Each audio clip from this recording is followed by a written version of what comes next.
All right, are we ready to get going or do we need to wait a little bit longer?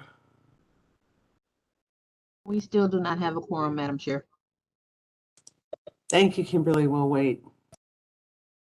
Welcome.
Hey, Lord said, are we waiting for a quorum? Yeah, we're going to wait just a few minutes to see if Kim lets us know we've got enough for a quorum. Okay, great. Thank you.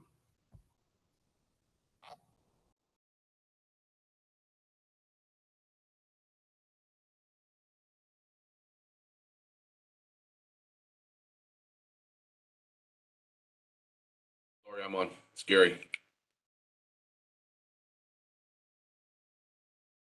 Yay, Gary.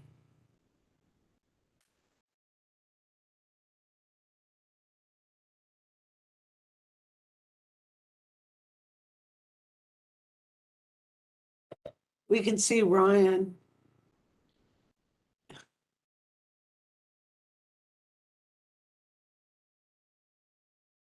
Frighteningly close up too.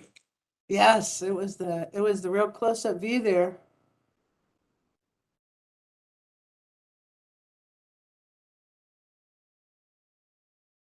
We have a quorum, Madam Chair. All right, welcome everybody. 2023, our first TAC meeting. So to start off, I just want to give you a heads up. We have a quorum, so we'll begin the meeting. Heads up for next meeting, we have some new members and we haven't seen each other in a while. So if possible, for our February meeting, I'm going to ask everyone to turn on their camera, introduce themselves, say what position you have in the organization you represent, and then let us know how long you've been on the TAC. That'll help some of our new folks that are just coming on and remind others like myself whose memory starts to get fuzzy.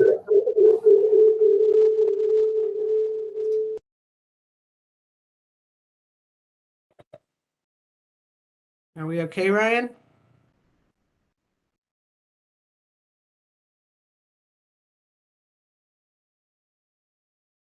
All right. Okay, so let's go on to item number 2, approval of the October 17th, 22 meeting summary.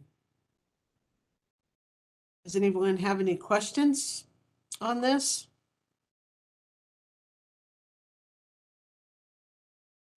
Does Ed Collins have move for approval of the minutes? All right, Ed, thank you. Do I have a second? Gary Hutter will second. All right. Any opposed to approval of the minutes? Hearing none, we will approve the meeting summary. So item number 4. Let's go to item number 3, Emily, is a presentation on the FM 685 corridor. Emily is graciously going to wait on her presentation till after item number 9 to allow us to get through some business. Thanks, Emily, for that. So with that, let's go on to item number 4. Update on Transportation Demand Management Subcommittee. Greg? Oh, no, Gary, sorry. Thank you, Madam Chair. So we just had our first meeting. Probably, I would say it was the best meeting of the subcommittee we've had yet. I feel like we're finally really starting to get some progress here and start doing some substantial things. So where we are in the process, we've kind of narrowed in on 3 particular strategies to concentrate our efforts for the next several months. First being school pool. That's probably the one that will get the most attention throughout the rest of this year. Try to get some progress made there for the fall semester. And in summary, simple summary, it basically would create an opportunity for carpooling, parents that are carpooling to have some funding available for that activity. We'll also concentrate on essential worker outreach with transportation and manufacturing sector. We're going to kind of try to narrow it for a little bit here to make sure that we don't get too many parts and pieces moving at the same time. And then we're also going to concentrate on studying the Parmer corridor, a portion of the Parmer corridor as one of the busier arterials in the Austin region. So again, there's not a lot to specifics to share other than we've kind of narrowed it to those 3 strategies to provide all of our attention for the next several months as we continue to push the program forward. Our next meeting will be in March, and our goal, Madam Chair, is that we would like to hold that subcommittee meeting in person for some of the similar reasons that you just referenced. It's been a while since we've seen each other and been in the same room. So with that, I'd be happy to answer any specific questions or if there are any comments to share.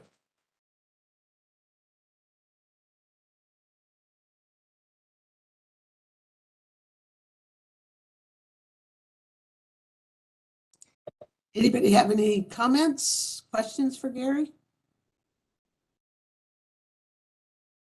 Ed?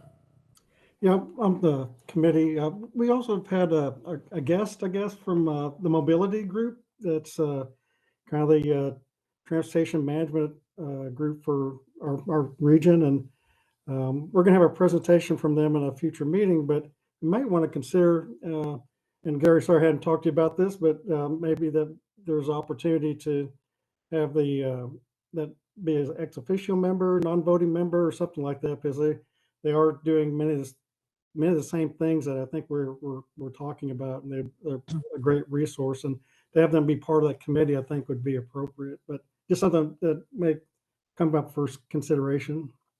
Yeah.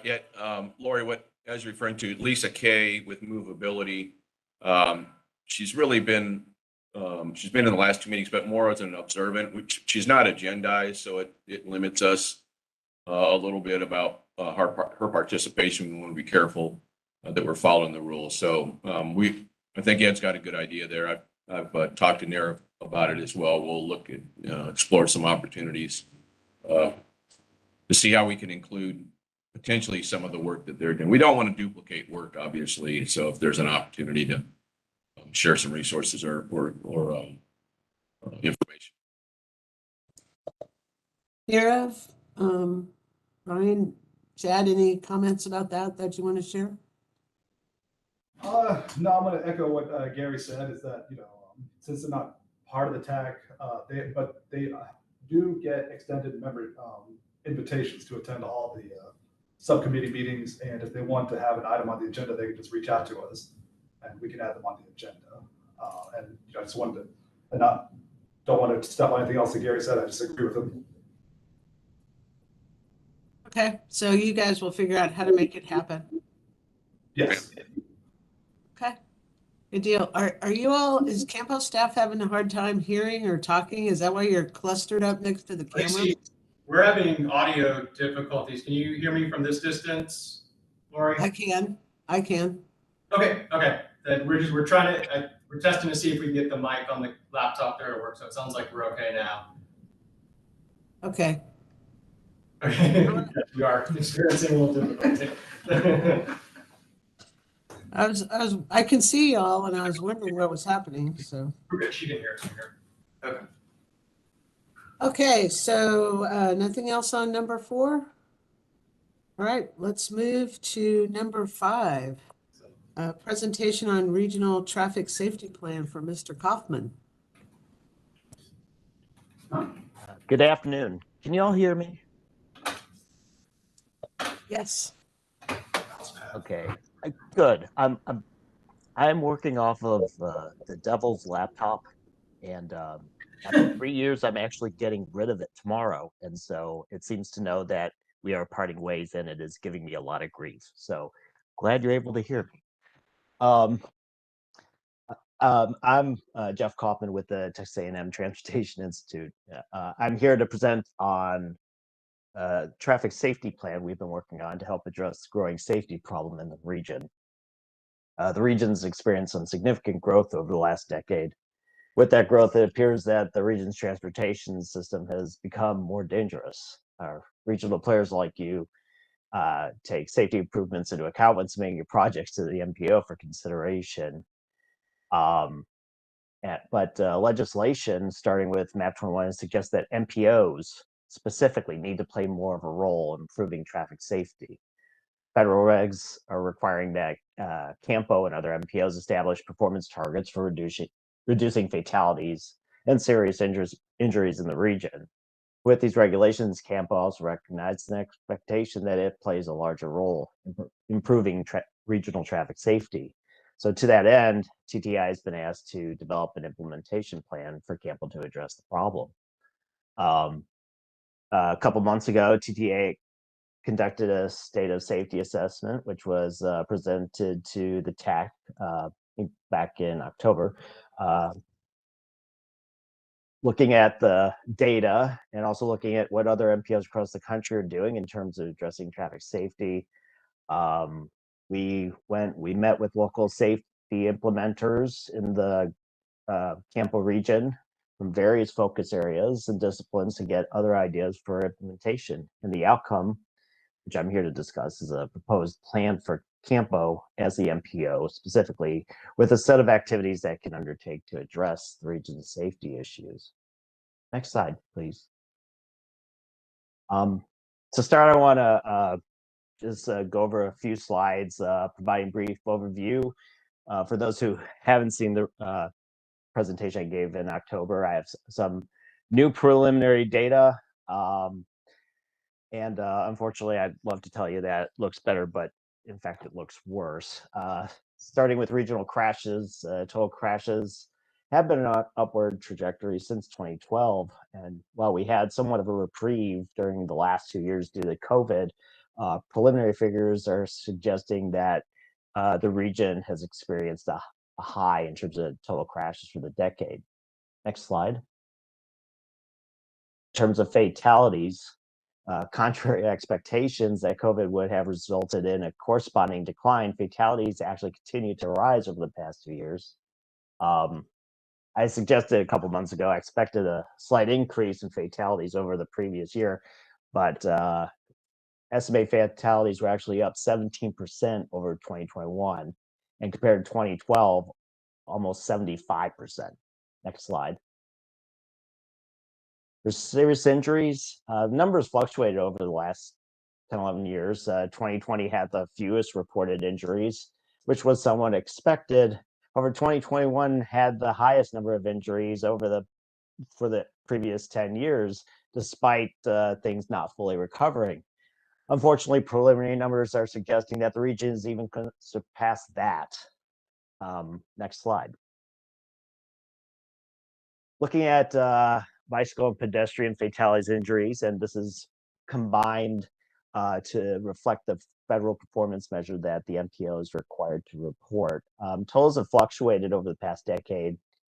However, preliminary estimates are showing that 2022 is recording highs in both fatalities and serious injuries in both these categories.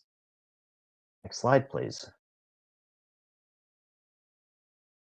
So I believe Ryan's still going to be discussing performance measures later in the meeting, but over the past few years, CAMPO has chosen to adopt TxDOT safety performance measures to meet its Road to Zero effort to reduce fatalities and serious injuries to zero by 2050. So what does that look like for CAMPO specifically?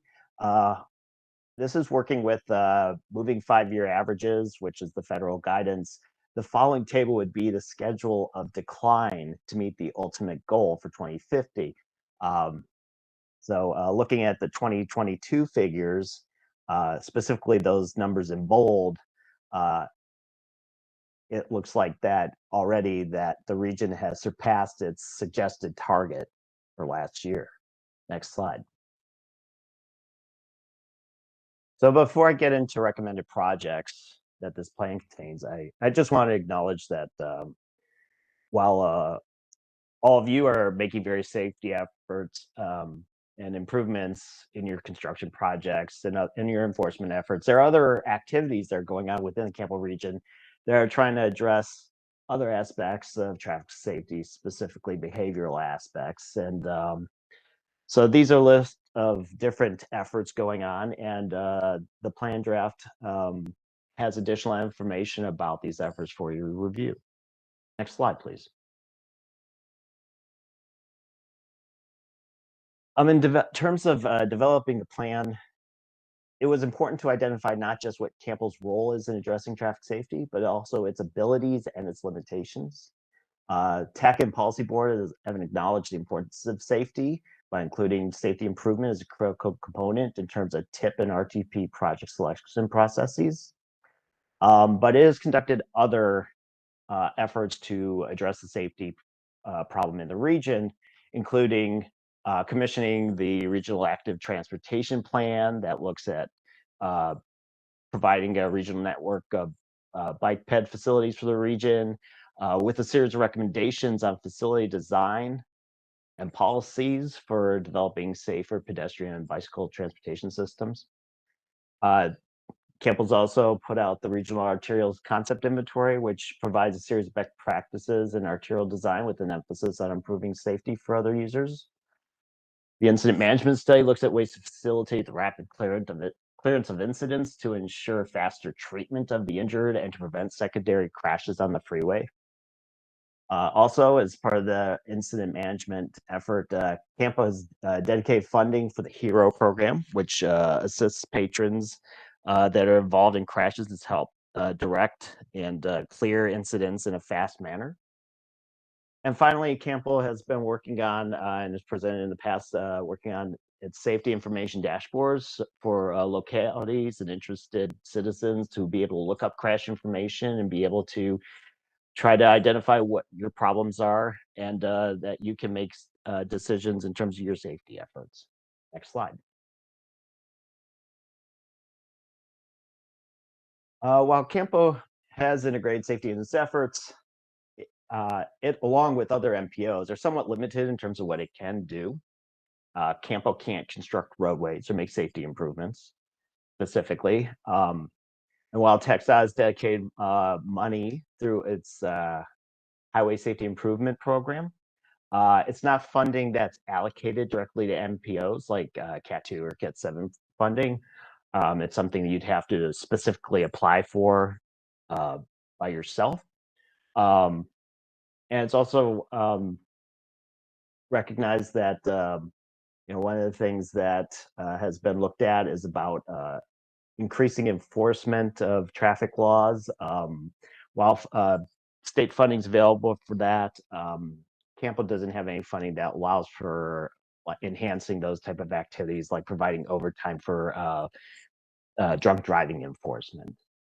However, CAMPO can do projects like commission studies to identify problem locations, as it has done in the past. Also, it can provide financial, which is important, can provide financial support to grow and enhance other proven activities. A couple slides ago, I listed a bunch of programs that are providing such activities, and those are potentially opportunities that if they perform well, that perhaps with more funding, they could not just do more, but expand their outreach throughout the region. Next slide. So with all the conversation looking at what was available, we had put forth a series of potential strategies that the MPO can undertake to help address traffic safety in the region, including providing support for local regional programs. As mentioned, identifying funding worthwhile safety programs to invest in and potentially grow to allow for expansion throughout the 6 counties. A regional traffic safety outreach effort, which would provide funding, ideally in conjunction with other partners, to get effective multilingual outreach to the public about traffic safety. Regional traffic safety clearinghouse, which would be a central repository with various safety countermeasures, education materials, studies, and data to assist with safety efforts. The commissioning of local safety plans, which would provide funding for localities to develop their own safety efforts. Road safety audits, which would identify safety deficiencies on identified high incident roadways and propose low cost implementations for potential redesigns. An environmental justice zone safety assessment, which looks at areas identified in the RTB as predominantly minority low-income areas, which have often received less attention in terms of infrastructure improvements. So the project would be dedicated to addressing those areas. Next slide. We're looking at a study of high incident intersections, which will look at a variety of intersections a year, probably around 25 or so, to identify and propose low-cost improvements. And this is a little different than road safety audits. It would be a single study that would potentially look at intersections in multiple jurisdictions in order to help reduce costs by doing it under one study as opposed to multiple studies. The conducting of speed intervention and traffic calming studies to identify potential speed interventions and traffic calming measures to reduce speeds, especially in high traffic multimodal neighborhoods. The conducting of a right turn on red prohibition study, and that's to help address pedestrian safety specifically in conjunction with right turns for vehicles. It would look at specifically at intersections with large number of past pedestrian crashes and how perhaps people who are inappropriately turning right on red are hitting pedestrians, and so that would specifically look at that. An e-scooter safety study to further look at how e-scooters integrate with the transportation network, how to reduce scooter-related injuries, potentially recommend ordinances for promoting safe scooter usage. Access management studies to help identify opportunities to improve safety through the reduction of roadway access points and the corresponding conflict points. And finally, continued incident management support for programs like HERO to quickly remove incidents, protect affected patrons, and reduce related congestion. Next slide. Okay. This plan it's been sent back to the group that helped provide input for their comments, and we'll be bringing the document back to you, hopefully within the next couple months for acceptance. And with that, I'll be happy to take any questions you might have at this time. All right, Kathy, you have your hand up. Yes, and Jeff, this was an excellent presentation and very thoughtful. Thank you very much. My question has nothing to do with that. I got a message from my alternate who says the live stream isn't working and wanted me to ask someone to take a look at that and see if we could get the live stream working. So apologize for that, but I think Jeff did a great job. Thanks. Kathy, I'll be more than happy to do an interpretive dance of my presentation if they're interested. And All right, Kathy, the live stream is up. Okay. Okay, thank you. All right. Jeff, we're looking for your camera to come on with that interpretive dance. So, Ed. Ask for it. Yeah, I read through the report and, I thought it's really comprehensive and well laid out. The only thing I wonder when we call it a plan, when there's really not a plan in there, there's a lot of suggestions, what we could do, like it's a suggested state a state of the history of where we are as far as for the region on safety, but it really doesn't say which one, which ones we're going to move forward to. So I'm just wondering how, from the CAMPO staff taking this information, how long before we were able to kind of determine like an implementation plan for the various activities that may be chosen. I mean, can't do them all, but which ones are going to be the priority, or how's that going to be determined? And then funding and others, and I think it's great that this money or we can spend money on safety or improvements on roadways that are going to be improved because they're going to meet the the latest safety guidance and in their engineering standards. But it seems to be that the soft type of programs that don't are not building things but are contributing towards other programs that are in existence now maybe our fastest way to have some impact if we do set aside some funding for these type of programs or coordination by staff time and helping out these different organizations get that message out about how to be safe and what can be done. There's always new drivers that are coming on the scene, so it's a continuous effort that needs to be done. It's just not a one-time type of deal, just like some of our other programs. So I guess that's more comments than questions, but yeah, just kind of curious as to what's the next steps. So Ed,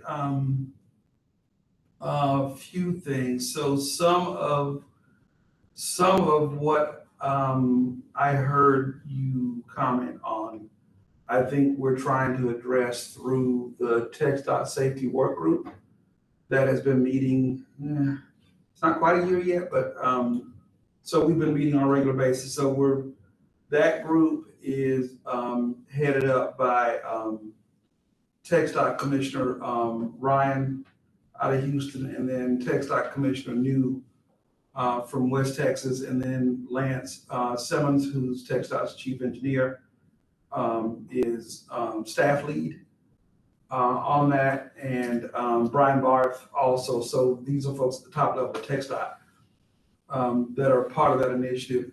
One of the things that I'm hoping we can address as an outcome of that committee is improving the coordination between the MPO and the district office on how to select projects and prioritize projects for the Highway Safety Improvement Program funding. Because right now, while the district does come to the board before everything's programmed, we're sort of seeing things right towards the end instead of on the front end sometimes. And so I think there's some room for improvement there. Then in terms of program areas and, like you said, the soft stuff that could use some more enhancement, we're looking at that.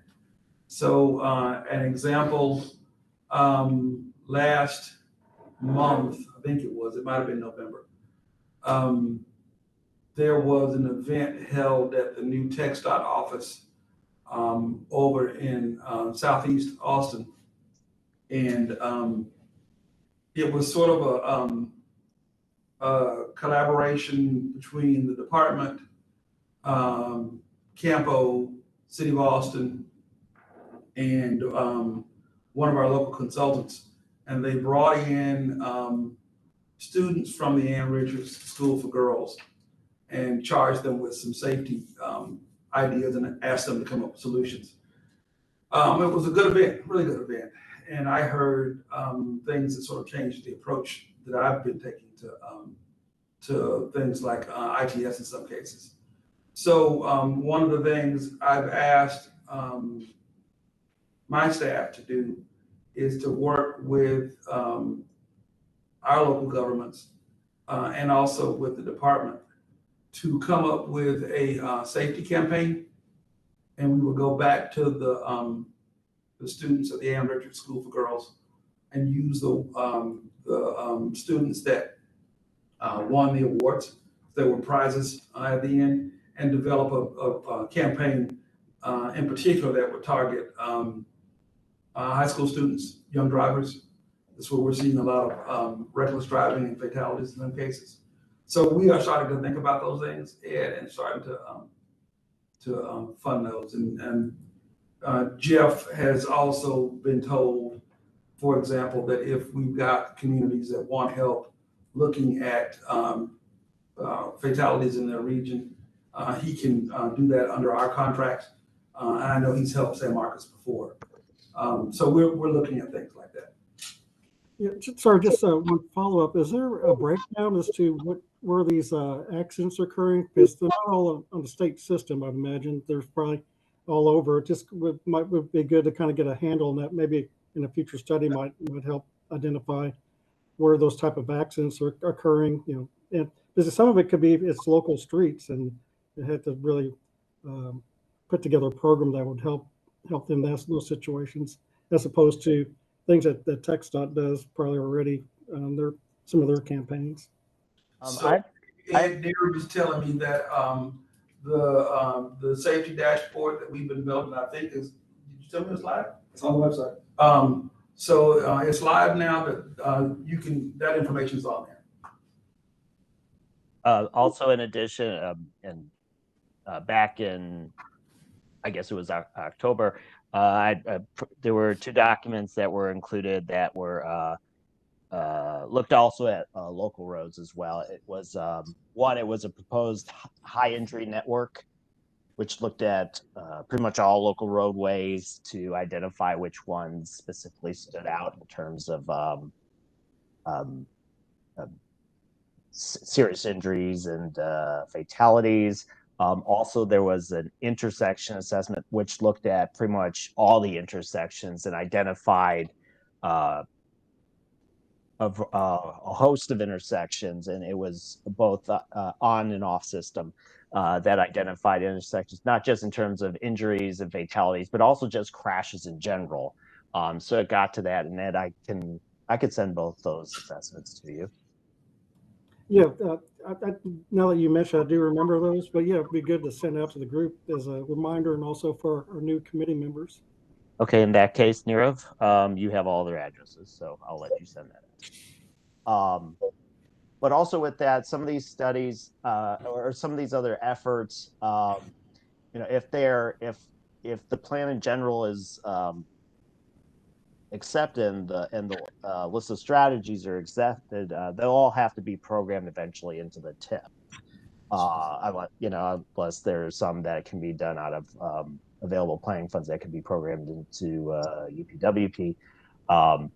But so that would be something that some of these can be programmed in a lot faster than others. But it's while we've identified costs, it's just a matter that some of these projects will have to come back to the TAC and the policy board for ultimate approval to be included. Okay, Cole, you have your hand up. Yeah, thanks. I wanted to share, today we finalized our City of Austin Vision Zero data for 2022. So, similarly in Austin, we've seen a new high record for 118 people died last year. It turned out that 3 out of 4 of those fatalities occurred on state-owned roadways. Getting to Ed's point. Also, we saw 46 people killed while walking, which is a disproportionate impact that we're seeing. Also, when it comes to strategies within Austin, with our own safety investments at intersections, we're seeing a reduction in severe crashes by 31%.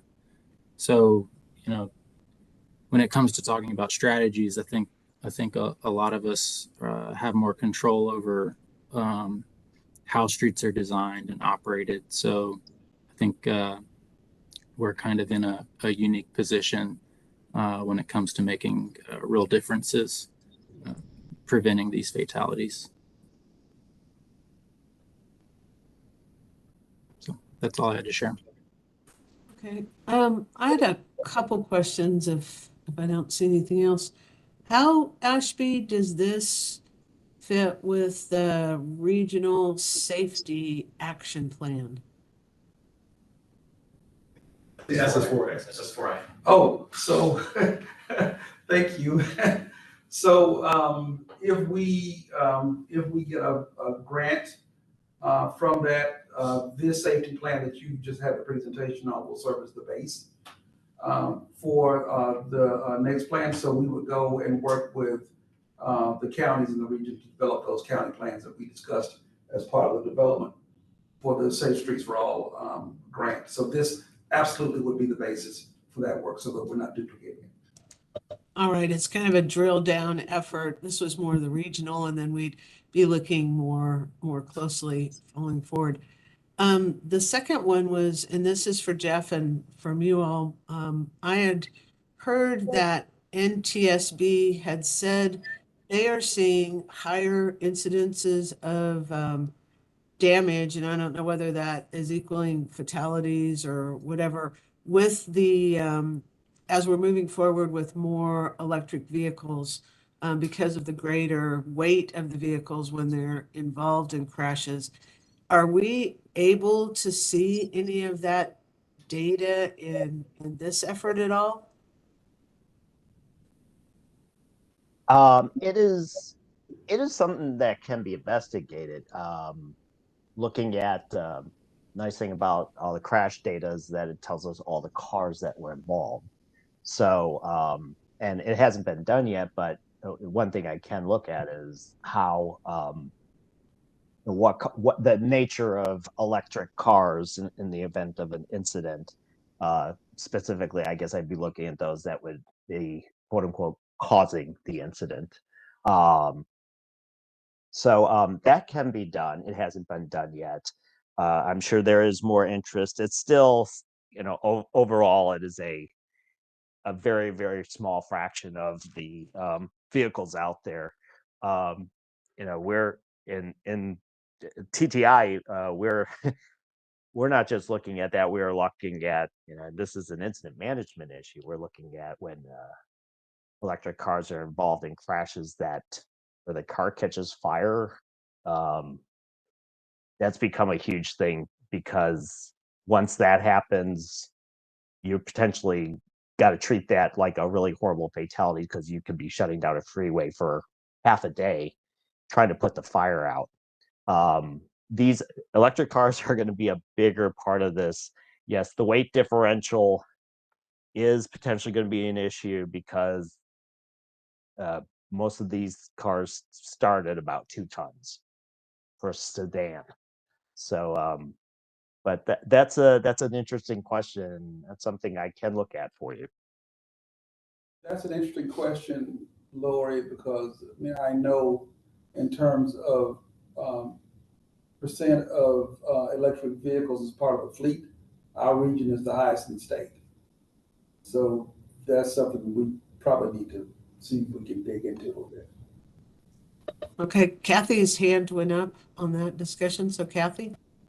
Yeah, I just wanted to tell everybody, I actually read an article at lunch about heavier vehicles overall being a problem, not just electric vehicles, and taller vehicles, bigger vehicles. They particularly mentioned the big giant pickup trucks where you're up high, and if a short person walks by or somebody in a wheelchair, there's a lot of blind spots, for one thing, where you can't see people. And then there's the additional weight. So over time, all of our vehicles have been getting heavier and bigger, and that's why we may be seeing more pedestrians. So yes, we should absolutely look at electric vehicles, but we should look at the overall size and weight of them as well, and see if there's anything to counter that. Good point, Kathy. I take it you're not getting the new 9,000 pound electric Hummer that's coming out? Probably not. I do have a plug-in electric minivan, and it weighs 7,500 pounds. So Wow. they're heavy. All right. Any other questions, comments on this item? Thanks very much. It's always interesting, Jeff, when you bring us data. And thanks, Ashby, for having them look into this. All right. I feel badly that I had to bring you worse news, but Yeah, really. Well, I'm happy that, well, I'm not happy that City of Austin has, their numbers have gone up, but it does sound like some of their local streets, progress is being made. It was a bad year for San Marcos in terms of bike pedestrian fatalities. So, I think personally, I think speed is a big piece of it, but anyway. and Hey. distraction. Yeah, actually, yes. Okay, so Thank you all. Thank you, Jeff. Take care. Item number 6, an update on the travel demand model. Greg? Thank you, Lori. Next slide. Thank you. Good afternoon, everybody. It's been a while since I've talked with y'all, so I was going to update you on the model, and we'll start here with the timeline and kind of the overview of what goes on in that timeline. We're currently about 2/3 of the way through the timeline, and the model is on schedule to be completed by the end of May or early June of this year. There has been some hurdles that have come up, but we've negotiated those, and we're continuing to negotiate the ones that might come up. And we're in a good position to meet the August 1st deadline for completion of the whole project. And that deadline is a deadline by TxDOT for the end of their contract on this project. Excuse me. Next slide, please. Work has been completed on updating the TAS and the base year network and updating the internal modeling code to help the model run smoother and quicker. We have met with stakeholders in our technical working group, which, just for those that don't know, the stakeholders, they consist of over 25 members that include cities, counties, and a couple of chambers of commerce. And our technical working group is it's a little over 16 members. I'm not exactly sure. I don't want to miss anybody, but that consists of TxDOT, CTRMA, CARTS, TTI, the State Demographer's Office, AECOM is the consultant working with us, Capital Metro, ATP, and CAMPO. We've met with them concerning the 2030 and 2050 demographics and the review schedule, and we're now ready to focus on completing the demographic forecast runs. AECOM created a website that we're using to make the demographic review for the stakeholders, the TWG, and eventually the TAC quicker and easier. The first review by the stakeholders and TWG was requested on December 30th and was scheduled to be completed in January, but we have extended that deadline to the end of this week. And I want to mention, due to time and budget constraints, we will not be able to extend any more demographic review deadlines. There would be 2 more review requests, and we must have those completed by the deadlines, or we're going to run into problems completing the model on time and within budget. I also want to stress that I'm really asking you to use the website to log your comments and only review the areas of your responsibility.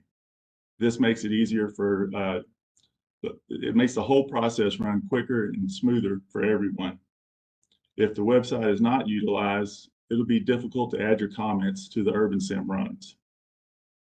We've sent direction on how to use it, use the website, but if you don't feel comfortable doing that or you need additional help, please reach out to me and I can walk you through the process. Next slide, please. Work is continuing on the 20-year calibration and validation. And that process is just, the calibration is making sure that each step of the model matches travel survey outputs. And then the validation part is when we start matching to actual traffic counts. And as for the demographics, once we receive the comments at the end of this week, we will review those and incorporate them into UrbanSim. Then we'll rerun the program and request a second review by the stakeholders in TWG in early February. After that, we will incorporate those comments and send out a request for TAC and we'll add TAC to the group to review the rest of this. Just as a side note, there are 17 members of the TAC that are a part of either the TWG or the stakeholder group. So you'll get a chance for 3 reviews. But once we finish those next 2 rounds, we should have completed the 2030 and 2050 runs and have a new data set to start running the forecast model runs. And for the networks, we've utilized the TIP to update the 2025 and 2030 networks. And we will currently use the 2045 network as our forecast network, with the addition of the changes that will be made to I-35 Central. We just received some data from TxDOT on that. And that'll be what we complete out our, air quotes, 2050 forecast run, but it will still be on the 2045 network. And then next year, when we have a list of fiscally constrained projects, we will add those to the network and rerun the model. And we will have the final 2050 model. There will be a TWG meeting within the next couple of weeks to update them on this and what work has been completed and what the next steps will be in the process. And that's my presentation, and I'll take questions.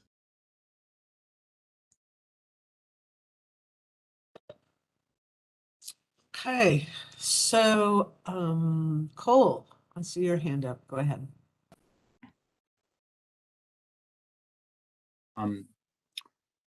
So I guess it falls in line with the timeline to develop the 2050. So it's not clear what can be done after August 2023 when TxDOT's contract ends. It sounds like the demographics are being developed in advance of the 2050 RTP, which means there's no link between our transportation investments and our land use growth.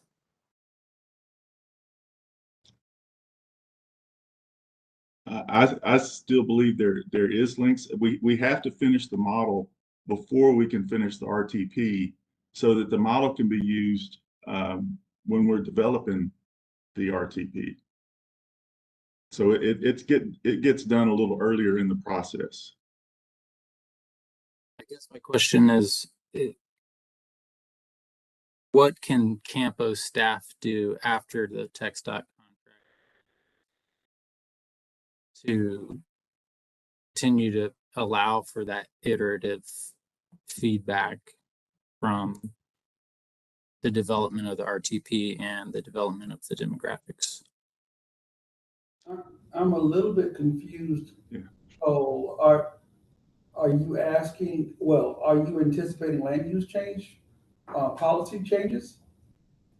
I'm anticipating that when you develop a new transportation network, that you should anticipate developing updated demographics that are responsive to that transportation network.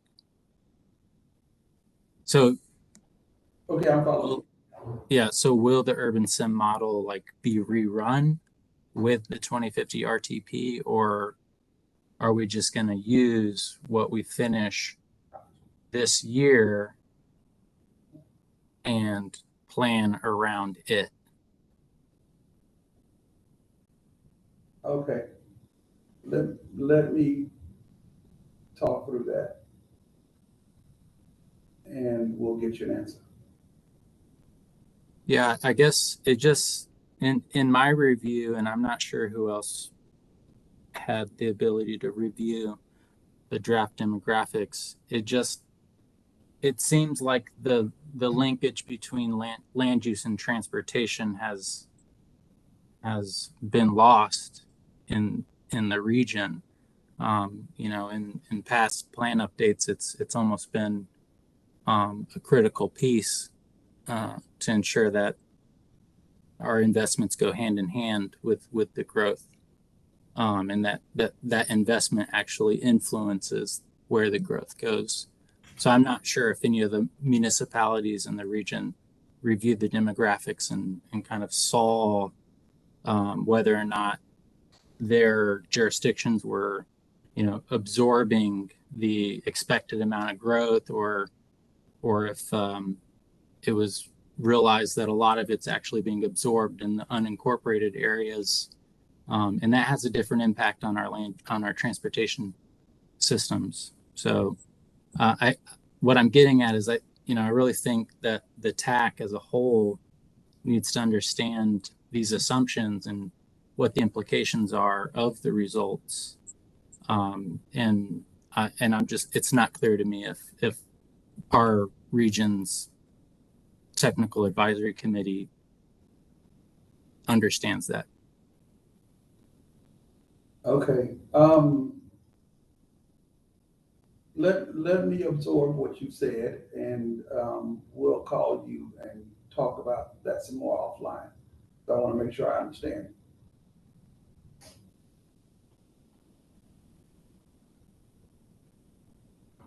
I think Cole has shared some of his concerns with San Marcos too, and we haven't looked at it and really don't have the technical capacity internally, maybe to understand fully. But what would be important for me and maybe some of the other jurisdictions is again, making sure or asking us the questions that enable the model to be the most accurate. I mean, it is a model, but it is the most accurate to what our planning projections are via land use. And that's what I didn't know is, are there certain things that Urban Sim takes into account? And I know that was maybe a question that I gleaned from Cole's information, that if there are specific things we need to understand, then that would be good. And so if it's setting up something separately with Greg to walk through it, or maybe even have the consultants and Greg just do a little offline education piece on that, it might be helpful. But, you know, if I don't know if any other of the entities have any comments on that, or whether they feel pretty comfortable in terms of being on the working group or the stakeholder group, and being up to speed on this. So anybody else have comments?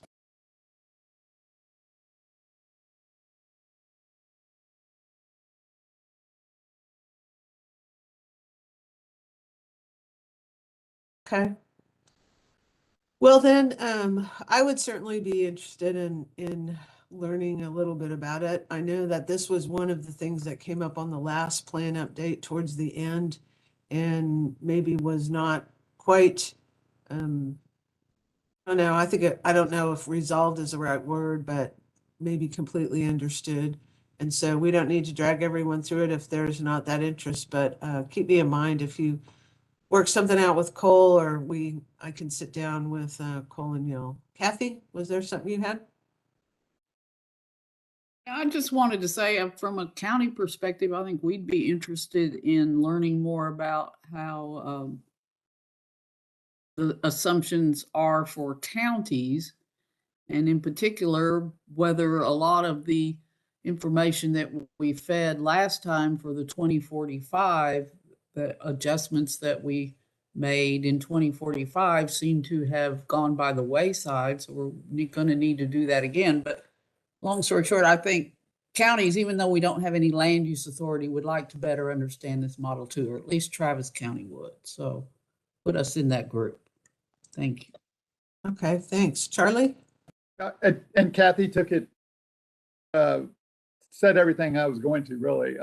We've done a quick look and do have some concerns on things that we've seen that we thought we corrected in 2045. And I just am not sure on why those would have changed. What caused where in 2045 we were saying, there's going to be more population growth here, than we've gone back and looked, and it's like it's gone. So I don't know what the differences is in the two models. So like Kathy's saying, I do want to be involved in taking a little bit or getting a better understanding what could have caused that. Because it definitely we've seen issues around in the Pflugerville area, Western Travis County, and a lot of population growth where we've in previous plan update said no, that there's BCP, there's federal preserve in these areas.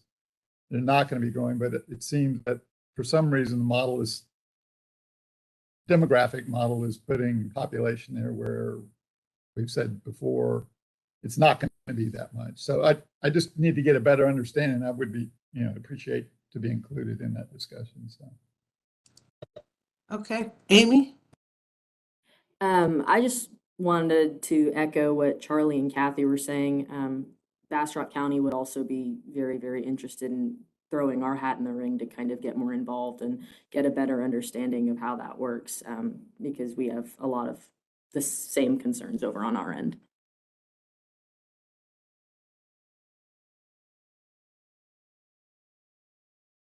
Thanks, Amy. Well, I guess, staff, Greg, I'll let you all ponder on that to figure out the best way to do that.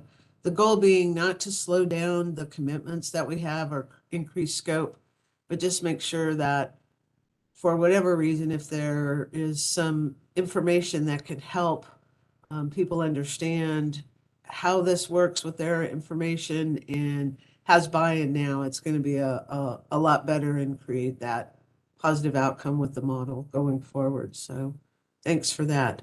Any other discussion on this item?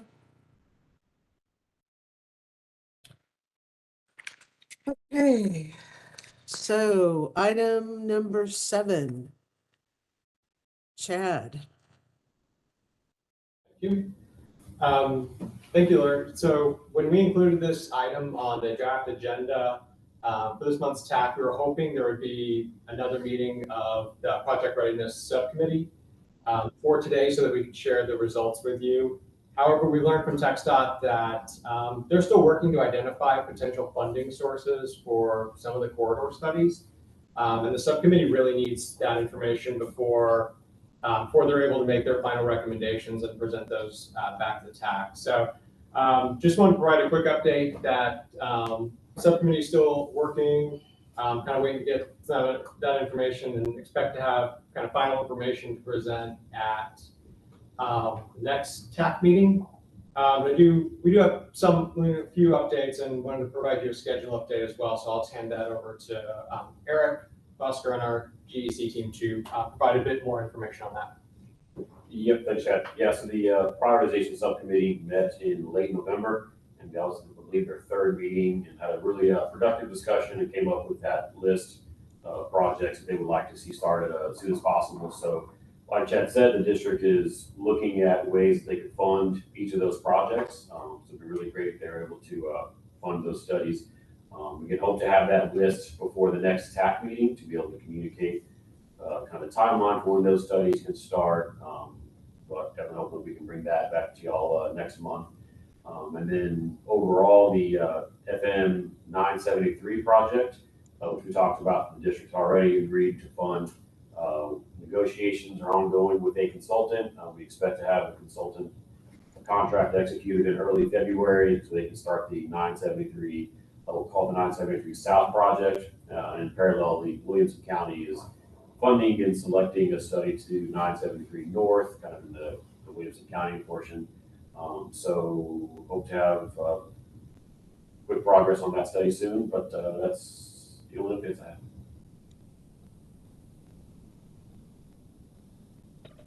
So to cut to the chase, TxDOT may kick in more money, so more corridors could get studied. Correct. Exactly. That's good news. Yeah. Good Yes. job, corridor team. Committee. So, anybody have any questions or comments on this? All right. Going forward, item number 8, carbon reduction program. Ryan. All right, thank you.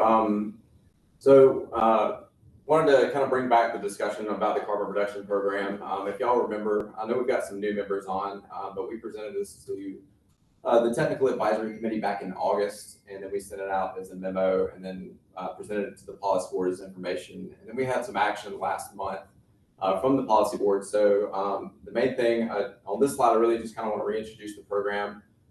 It came out of the IIJA, the Infrastructure and Investments Jobs Act, and it's a new formula program that is going to be run both by the state, and then in the TMA areas, the MPOs will be delegating the program. So CAMPO will be receiving approximately $22 million for distribution within, throughout the region.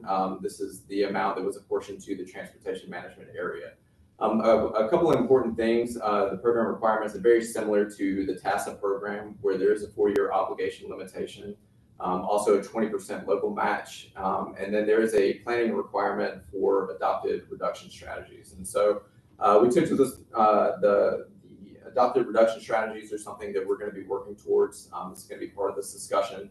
But for the action item, if you haven't had a chance to see it, we took a request to the policy board a couple of weeks ago to set aside a portion of the carbon reduction program funding so that we could develop a regional plan that'll act as our adopted reduction strategies for the 6-county region. So if you'll go to the next slide, please. Excuse me.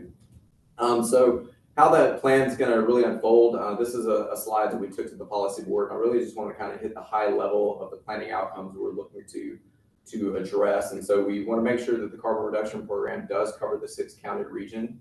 And we want to make sure that it provides an effective programming process and that it also meets the federal requirements for the funding access. So a couple of important things. We're obviously going to develop regional goals and objectives. We want to voluntarily develop some targets for an potential upcoming performance measure requirements that's going through the rulemaking process right now. So we want to go ahead and get ahead of that while we have the opportunity. I think the meat of the plan for us, and the way I see it, is analyzing the effectiveness of the eligible activities. So if you look on the left, there are about 15 activities that are eligible under this program. And these have been proven over time to some degree or another to reduce mobile source emissions.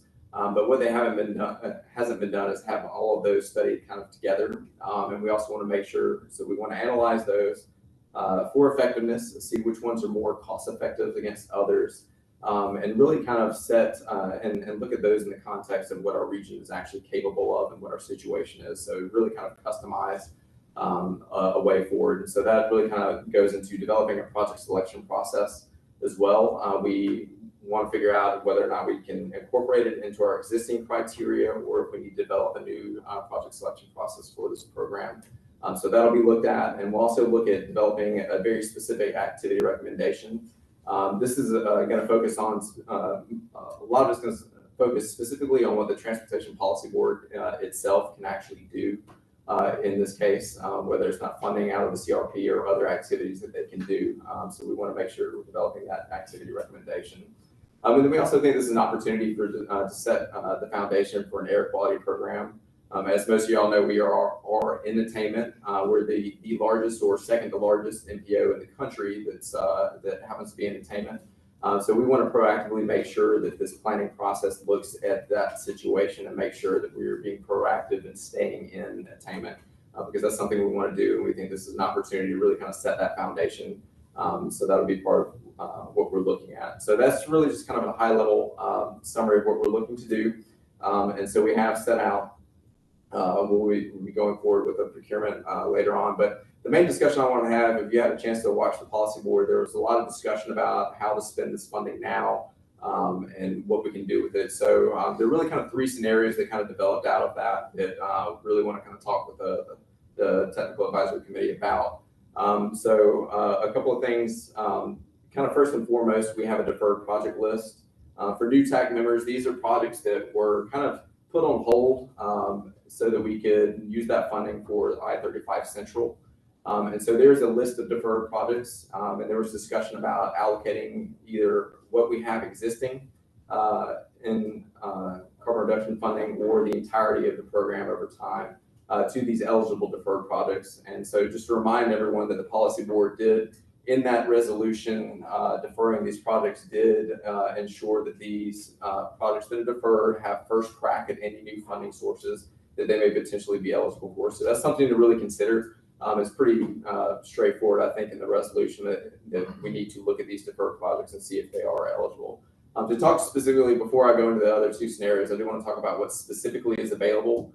So outside of the funding that was set aside for the carbon reduction plan development, we currently, sitting in our account now, have about $7.7 billion for allocation. And there's a deadline starting on November 15th, 2023. The funding will not be accessible until we have an adopted regional strategy. So at the beginning of the fiscal year, we're going to get another year's worth of funding. So we'll have, for about 3 months, we'll have about $12 million available for allocation. So one of the other discussions that were had, and this is kind of the original intent when we brought this back in August, is that doing a post-plan allocation. And this is allocating all of the funds outside of what's already been allocated to the plan based on what comes out of that carbon reduction planning process. And so there's really allowing the plan and what comes out of that to dictate how we spend the funding. Again, this is not a lot of funding for the region, so we want to make sure that we are being incredibly strategic about how we spend it. And so that's really what our intent was. But then we also have these deferred projects. And then another thing that came up for discussion was allocating everything that we have available prior to November 2023. So that $12 million number you see down there, let's go ahead and allocate that now on whatever is eligible. And so there was discussion on what that project should be, or what those projects should be, whether it's deferred projects or something else entirely that's eligible under that list. So when you're considering that, there are those additional factors that we need to consider. There's project readiness, which to me is first and foremost the most important thing in this discussion. We have 8 months essentially to obligate those funds, not allocate, but obligate in the federal system. And so in order to do that, project essentially has to be shelf ready and ready to either develop an AFA, have an active AFA, or be on system where it can be put on a project. It's basically just ready to go. All it just needs that funding light. So that's really something to consider in this discussion. I know we talked about inflation was kind of one of the other things that was kind of pushing towards this current allocation before November 15th. Is obviously inflation has been impacting a lot of projects. So there is some benefit if we can select a project now for the funding that we have available as opposed to waiting until after. So that is a consideration. But then we also need to consider a project selection process, a project that has gone through some vetted process that's been approved by the board. And that's one thing that's important about the deferred projects, I think, is that they've all been through some process and been selected through a rigorous process that's been approved by the policy board. And then again, it comes down to the policy board actions as well. When we move forward with a recommendation, if appropriate, it's really going to come down to what that policy board, what they want to, that commitment to those deferred projects. And so we're kind of tossing all of this around. I did want to talk about the deferred project list specifically, going back to that TBD commitment. So what we sent out was a list of every deferred project. We did a quick review of what was potentially eligible under the eligible activities of the program. So to think of it at a high level, it's anything that's not at a capacity is essentially eligible for this program. And so if you look at the ones on the blue, those top three, those are the ones we identified out of the category 7 list. That's the SCBG funded deferred projects that the policy board is selection on. And then TxDOT also has a separate list for Cat 2, 4, and 12 projects that were also deferred. There were some in there that were also eligible. So to talk specifically about a few of those, there were some ITS projects that kind of seemed like they would be a good fit. We're working with TxDOT now to check on readiness for these, but we certainly want the feedback of the TAC. As far as the Cat 7 project list goes, the Colorado River Scenic Byway was one that was put together by the RMA, and now it's a joint partnership between the RMA and TxDOT. That project is not going to be ready in time for obligation before November 15th. So the next eligible project potentially is the RM 620 at Anderson Mill. That project we need to look at to see if we would have enough funding. We certainly wouldn't have enough to cover it before November 15th, but if we absorbed all of the potential funding from the entire program, that could potentially be refunded, but that would be after we develop the plan. It's certainly not, we won't have enough funding for it at this time. So outside of that, we've basically got all of these projects listed from the 2, 4, 12 list. And so that's really kind of the high level. I know that's a lot that I threw at you, but we really wanted the board was pretty clear that we wanted to kind of have this discussion. I think there's appetite for a recommendation when we go back in February. And so we want to kind of throw everything up against the wall and kind of see what sticks and really get your feedback as TAC on what you think we should move forward with. I think if there is a project that is ready on the deferral list, I think that would probably be the most appropriate route to go based on, you know, our obligation essentially to the sponsors to refund those projects. Whether or not we go into that 2, 4, 12 list or just stick just to the Cat 7, something I want to talk to y'all about as well. So, and I know it's my understanding, I think there's some appetite for some other projects potentially that we could select. So with that, I'm sure there'll be plenty of questions. So let's kick off the discussion. Thank you. Okay, so I'm just going to go in order of hands. Heather, I saw you first. On this list to show where it is in the development cycle and when it might be ready to let. Because Anderson Mill, we're not going to clear till later this year, and it has right of way and displacements, and we still haven't done PS&E. So I think it can wait to get funding until a little bit later. So that's good. But if we could maybe add a you know, what stage it is in development so we can compare against this list would be good. Could everybody hear Heather?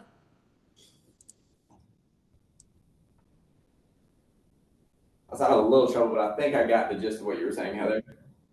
What I heard was it's not ready. Yeah. I can try to log in on my phone. I don't know why it's not listening to me well, but It's better that time, Heather. So okay. If you could just repeat. So, yeah, so I just mentioned on this list right here, it might be good for us to have another column on the stage of development that it's in, so you can tell kind of what budget you have for a call and then what stage it's in. Because Anderson Mill, we won't get environmental clearance until later this year, maybe in the fall. And then there's right-of-way, utilities, and relocation. So just getting in the court systems, if that needs to be with I-35 going on, it could take, if we got funding in November, we wouldn't have time to use it, so just kind of the readiness factor of those projects or kind of what you were talking about.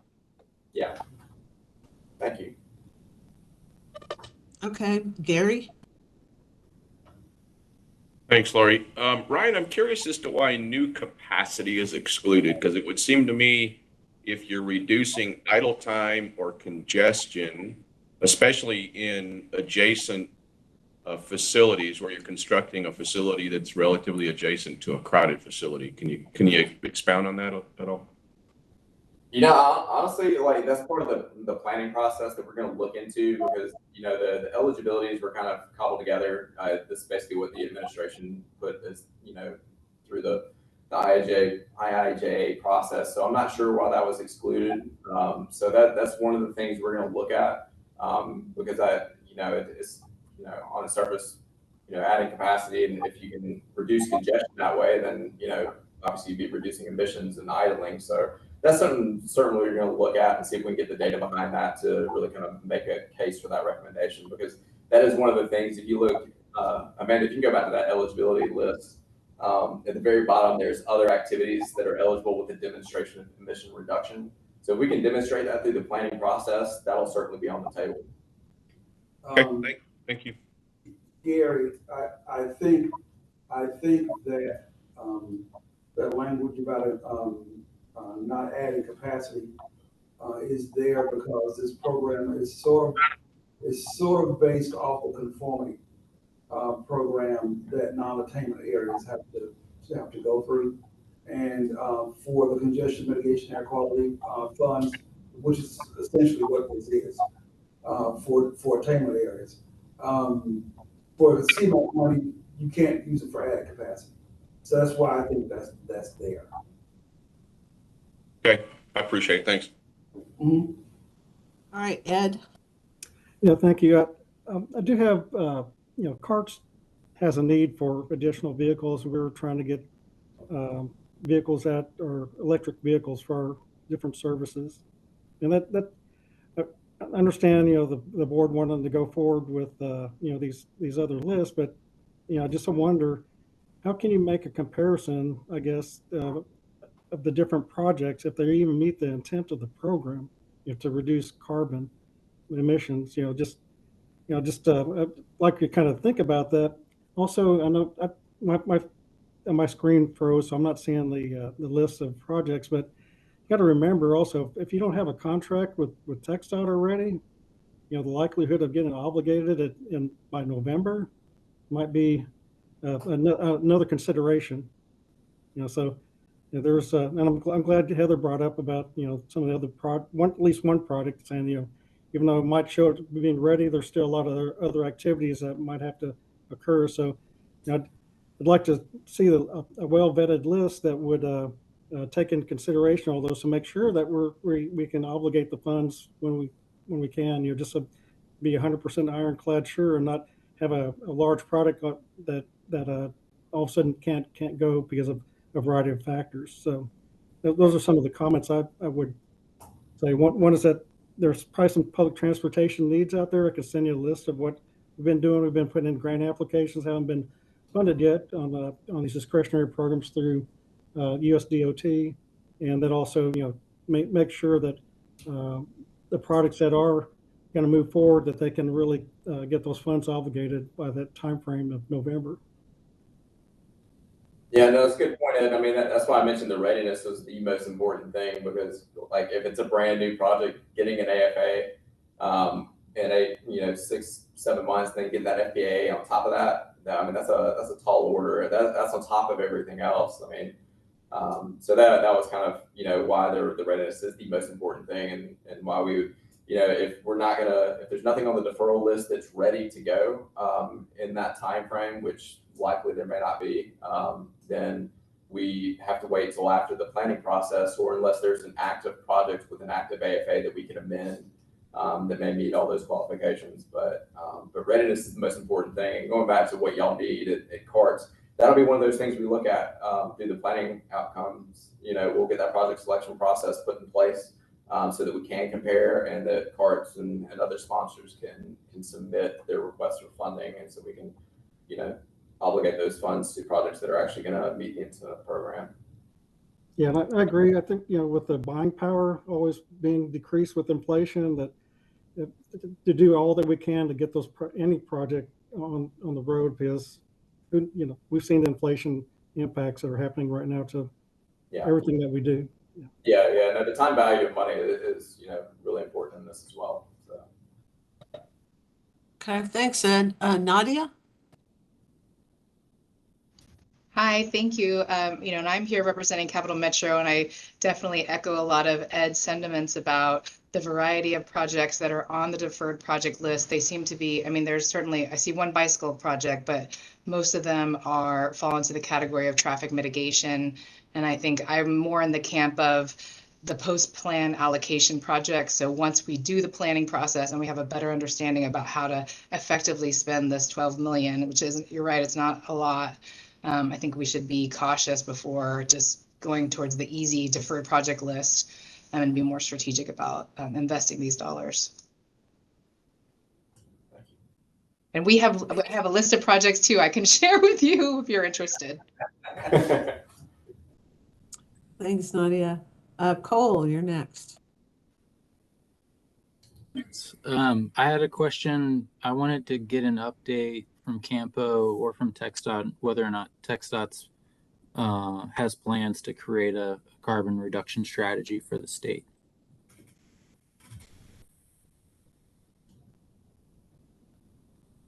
I can answer from our end. I haven't heard anything. There is a discussion that we have next month regarding the funding, how it's going to be listed in the UTP, but I have yet to receive a response on whether or not the state's going to move forward with a carbon reduction strategy. And that was part of the discussion we had at the policy board, just to let everyone know. So in the regs, you'll see that the state, it's written where the state's the one required to do the carbon reduction strategy. But a couple of reasons why we decided to move forward with our own is because, A, we don't know if the state's going to move forward with one or not. And so we don't want to be beholden to what the state decides to do. We want to move forward with something now, especially given the time value of the money. We want to move as quickly as possible in getting these this program up and running, essentially. And we didn't want to be waiting on anyone else for that. And then the other thing I think that's really important is the state may decide to take an entirely different direction on their reduction strategies versus what we as a region may want to do. And I think that's what the planning process is really going to suss out. Something that's really customized for the 6-county region that reflects us as a region, not the state. They will certainly be in sync together. The one conversation I did have with the planning department at TxDOT was that, they were just ensuring that they're going to be working together in tandem, but I think that's really important. And Lori, I know I wanted to point out, speaking of that UTP conversation, is that San Marcos, as a small urbanized area, did receive, they're going to receive about $100,000 a year for through the duration of this program, so about $500,000. I think there's discussion at the state level that money will be rolled into the amount that we got as a TMA, but I'll keep you updated on that as well. Because I think they're going to list it in the UTP in conjunction with the TMA funding as well for our region. So I know you'd asked about that, Lori, so we'll definitely keep you updated on that. But as of right now, everything's TBD on the state side. Lori, does the city have a preference on whether or not the San Marcos money is rolled in with the CAMPO money? I don't know. I'd have to ask around. I think we'd much prefer it to be rolled into the CAMPO group than have it rolled into the state overall, as like the TASA funds are. So yeah, but all right, that helps. Thank you. I think that'll be helpful. We'll certainly make sure that the money stays in the San Marcos area. I think because that it is dedicated to the smaller urbanized area, so that would be a critical thing. But yeah, and y'all be on the steering committee as well, so to make sure that this plan reflects what y'all want as well. So. Okay, Kathy. I have one question and then one comment. The question is, when you look at this project list, most of these projects cost more than $12 million. So can you allocate partial funding to a project or obligate partial funding to a project? Or is there really only maybe the 2 ITS projects on this list that would be viable? That's a good question, Kathy. And I think the reason we looked at all of them is because, and most of them, obviously, we won't have enough funding by November 15th to fund it with the 12 million. But I think there was discussion at the board whether or not to allocate all of it, even if we don't have it in the bank yet. So that's why we look at it. But I think you're absolutely right. I think if we're talking about allocating something right now, those 2 ITS projects on 360 are really the ones that kind of stick out in my mind. And the bicycle project, that would be 8, close to 12. I think Ryan said the bicycle project won't be ready to go. Oh, okay. Sorry, I didn't hear that.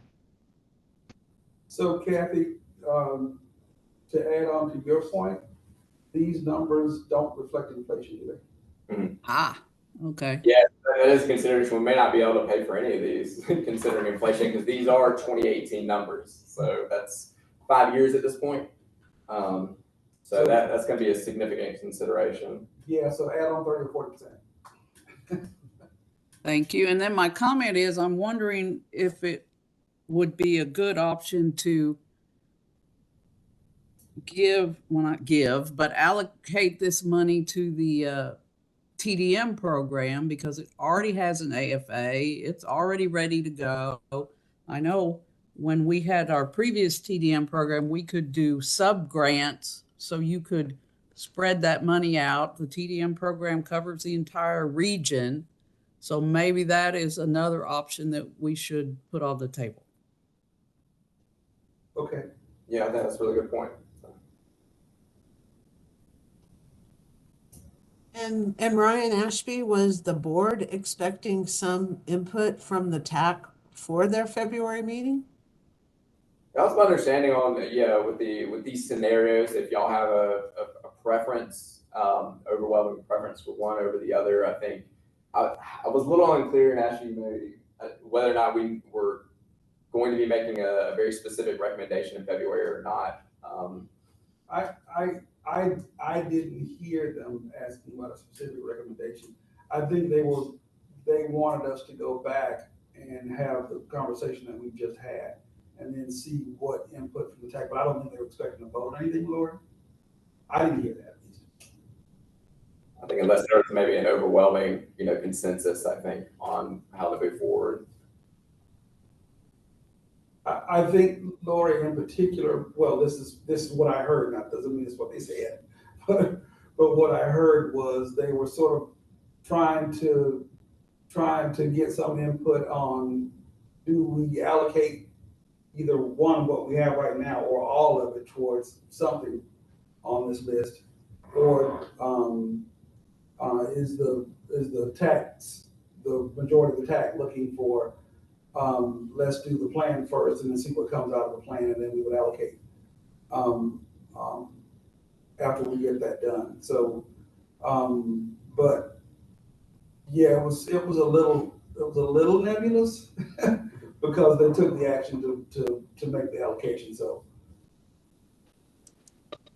Okay, hey, Tom, I saw your hand up and then you took it down. So I just want to make sure that there wasn't something you wanted to add.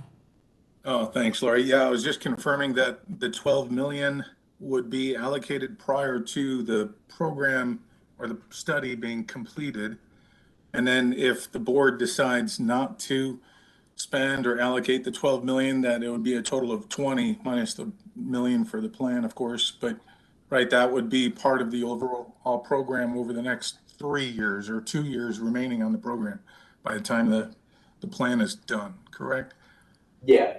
So we would just go ahead and do a project call at the completion of the plan, probably in conjunction with the TASA call, since they're very similar. We'd probably do a joint call with the CRP and the TASA funding at the completion of the plan. And hopefully, we're looking maybe like a year, 18 months to get the plan done. We're going to move as quickly as possible on that, but that is the intent of that post-plan allocation if we did that. So we'd have a process in hand as we finished it, have the board adopt it to meet that requirement, and then move straight into a project call. And if I could just follow up, and thank you, Ryan, but so if the program or the plan gets adopted 18 months from now and the board allocates the 12 million, that means there's 8 million left for the plan to be applied towards, right? Yeah. Yeah, if we went into 12 million, yeah, we'd have 8 left. And, and the other part of this is a formula program. So depending on what happens at the federal level, this plan or the program will continue in perpetuity until it's taken out in the next iteration of whatever transportation bill. If so, it may stay forever, similar to TASA, where it's just a new source of funding in perpetuity. So this plan will, act as that kind of guide. So we could potentially, at the end of the plan, if we know it's going to continue, maybe do a continuing resolution of the IIJA, then we can allocate more than that as well. So just something to consider. But obviously, politics, we don't know. So.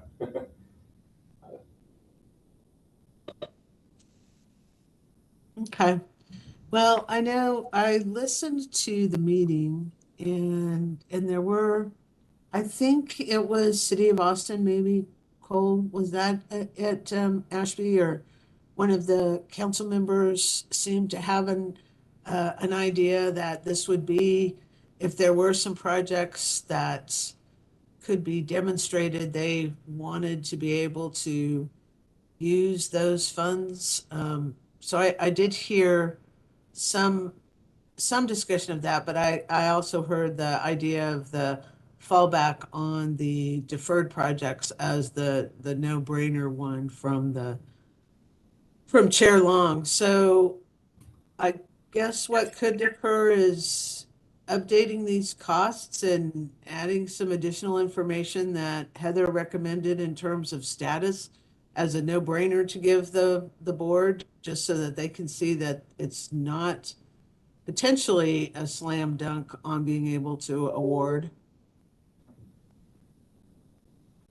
Yeah, So- go ahead. Sorry. So, yeah, Lori, I think where we are is kind of giving the board a few options.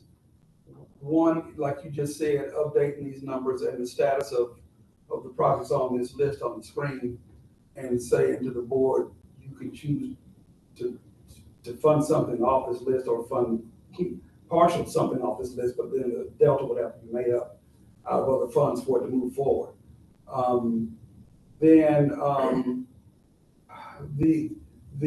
I guess the other option would be, if we can't fund something off this list, the board could choose to look at new eligible activities that are not part of this list. But then readiness, once again, would have to be applied to that. And as Ryan said, we would definitely want to I think, recommend to the board they look at things that have sort of gone through some sort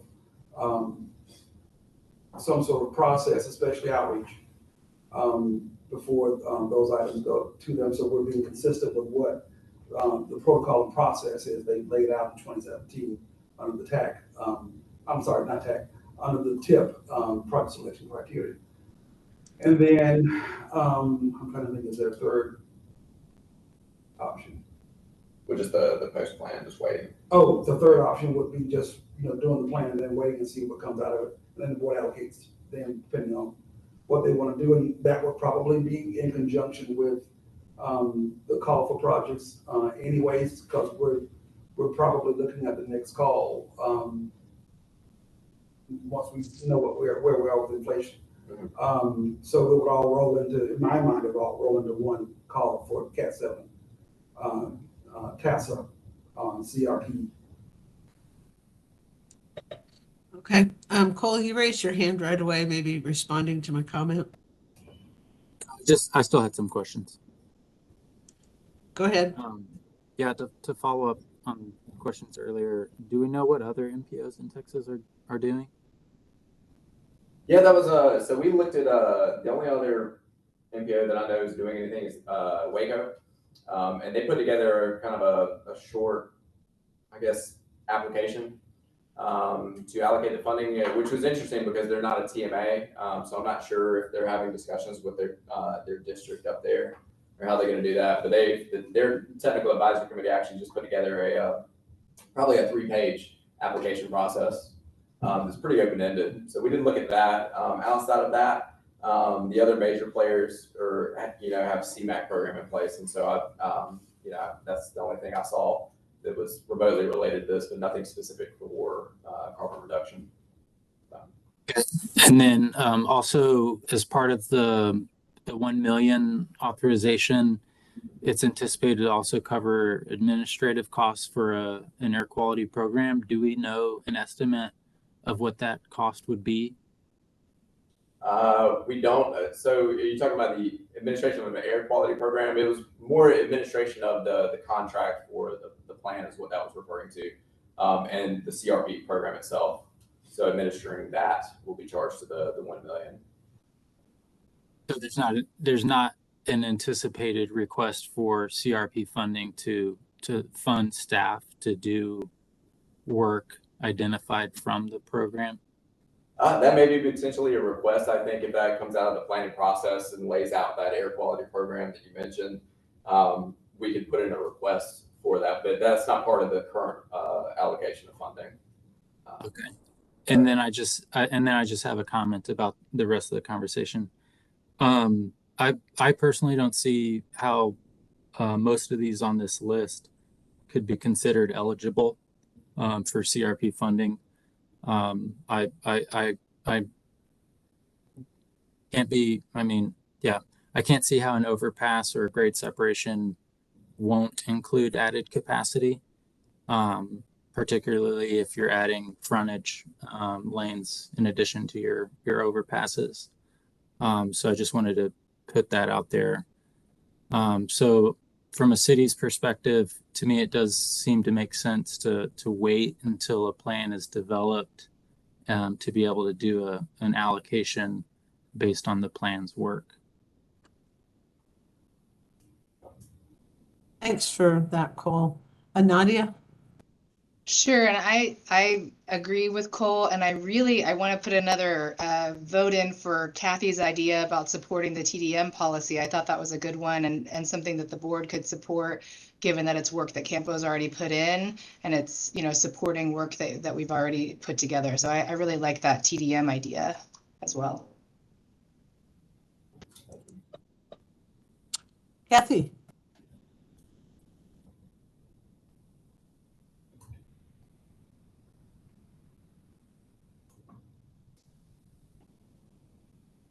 Kathy, did you have something you wanted to add?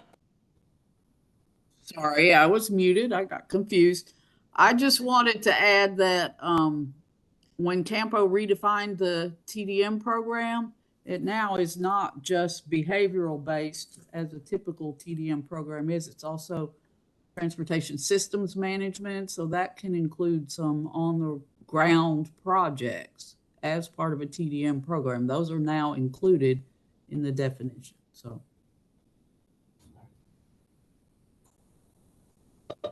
Ryan Ashby, what are your thoughts about the TDM comment? I think going back to, you know, it would meet all the readiness. I think from my perspective, that's the most important thing. It's got an active AFA, it'd be an AFA amendment. It's regional and it's been through a regional process and selecting it. So it probably doesn't, we'd have to look at an estimate. I'm not sure it would need an entire 12 million to run it.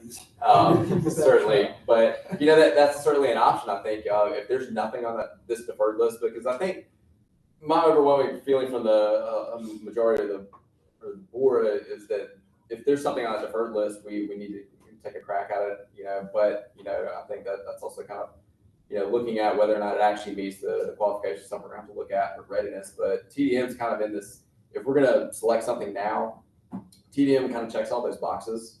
But we'd have to kind of craft a recommendation off that, and potentially, you know, what I'm kind of hearing here is potentially, you know, funding the TDM program with a portion of the funding and then saving everything for after the plan development. I don't know if I'm hearing that right, but you know, I'll let Ashley come. So Lori, I think it certainly fits the eligibility requirements in meeting regional and looking at strategies that will reduce emissions, both in the short and long terms. I guess, and I would certainly like to see it funded. My hesitation that you're hearing is I don't want to come across as self-serving. So, you know, I'm open if the TAC thinks that's an idea worth supporting, because we think it's about $4 million. If the board wants to support that and they kind of want to see how things go, $1 million a year for the next 4 years, so you can kind of test it as it goes along, would be okay with me. Or the $4 million at once would be okay. But I think if we're going to do that, we also would need to open the door to other possibilities as long as they can meet the ratings.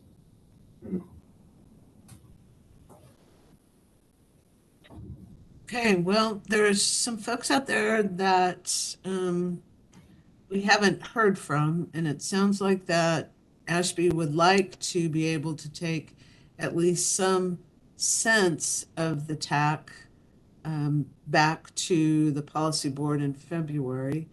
So I feel pretty confident. I know where Kathy stands and Nadia and Cole. They've been pretty vocal.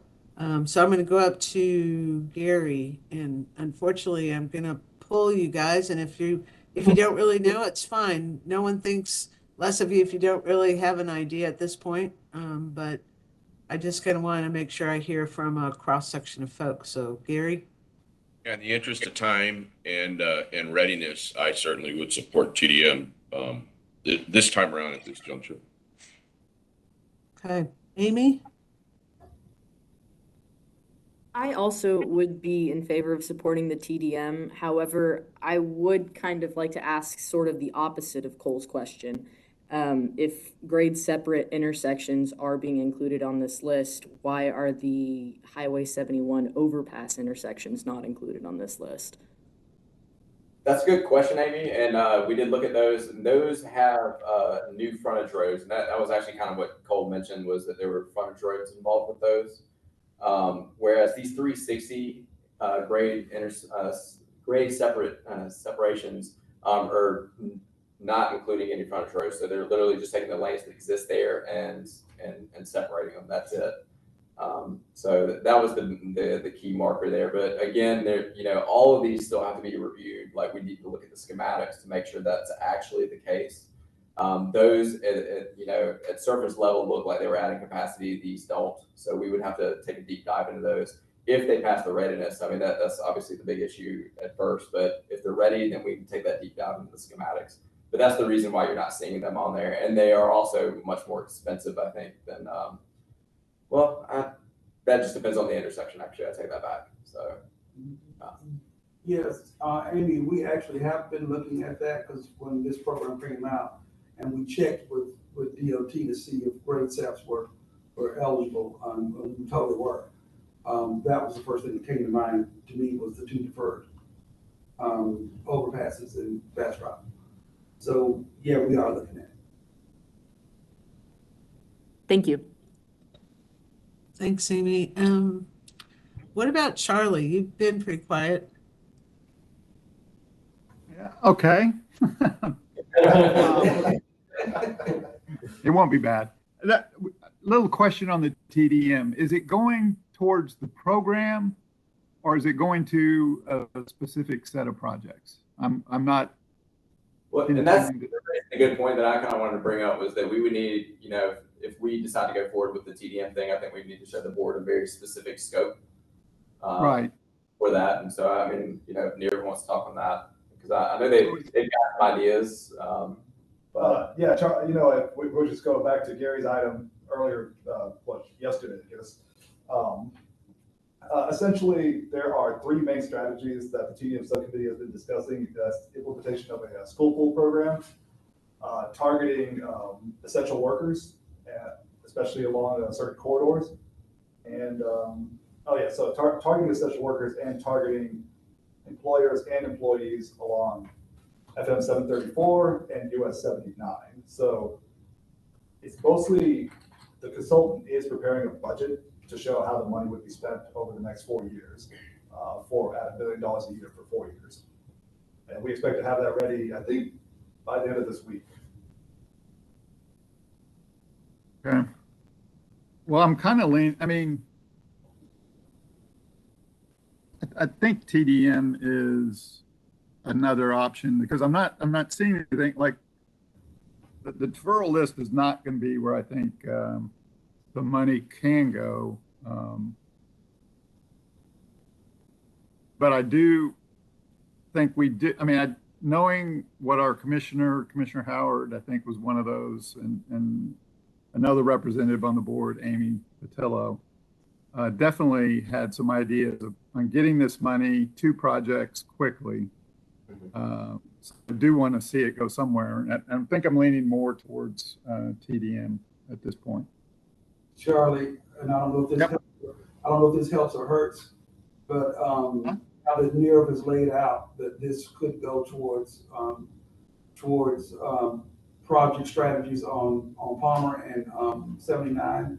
that also ties in with the quarters work. So, Oh, okay, right. yeah, that light bulb just clicked in my head. Well, that's why we chose this corridor. Yeah. Well, okay. But timing, are those won't be ready to be obligated, right? That quickly? Or am I confused on that? No, I think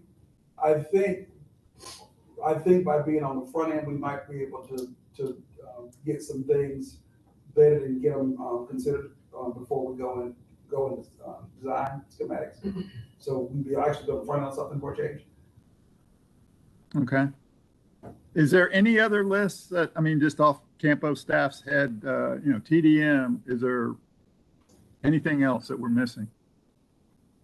I can't think of anything, honestly. The readiness thing really kind of, shrinks this list a lot. So that's kind of the main thing. And so, and if something wasn't ready, then we were just kind of leaning on the post plan allocation. So, because it's federal funding, it's not easy to spend. I think that's the other thing is like we went and picked out a hat from there's a lot of different things I think to consider if we're thinking of a new project. Like we did essentially have to do a project call, have to vet these things and make sure they're ready. Things like that we wouldn't have time to do. So there's nothing really outside of considered projects. Yeah, I think Ed's got his hand up to tell you his list, but I'll stop there. Yeah. That's exactly right. I mean, it's actually listed in one of the eligible, categories of projects is public transportation, and so we can get those funds obligated very quickly. We're, like I said, we've been putting in grant applications and trying to get funding not only for congestion reduction type, but it's also expanding the charging systems, and those will be available to the general public as well. So there's multiple benefits, but unless we bring it up, we probably won't talk about it. So. Well, and Ed, to your point, just thinking about Carson specifically, might want to reach out to the state as well, because they've received everything for the rural areas outside of the small urbanized areas. And I know, Carson does serve, inside of the region as well. But I would be having those conversations with the state because I'm sure they're trying to figure out how to spend this funding. I don't know. And I'll definitely keep you updated on that when we move forward with or have that conversation with TxDOT whenever that happens. So. Okay. Thank you. Cole, I think I've heard from you. David Fowler, any comments that you might have?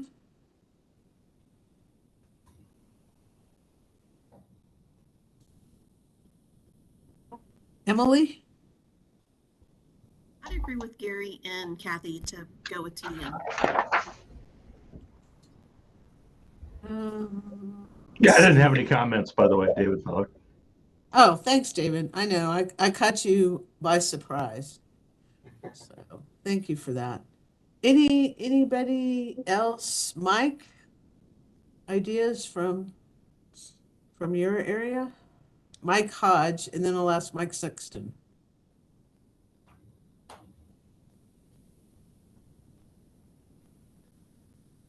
Not hearing from Mike Well, it's Hodge. Ed Collins again. I do support the idea of giving for TDM to be one of the projects that could be implemented with these funds. Okay, thanks, Ed. Mike Sexton?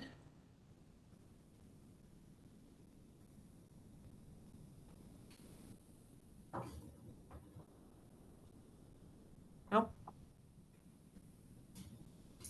Okay, Mike Hodge raised a thumbs up. Okay, what about Tom? What did you weigh in on? I have to go back and look at yours. Godala? Yeah, I'll do a thumbs up as well. Okay. You know why else it's really quiet is we don't have Bob Day on here.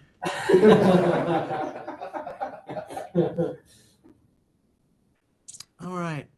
I appreciate that. And, I think what we'll do, we'll take it as an information item with the board and kind of update it seems like we kind of have a pretty good idea of where y'all are feeling.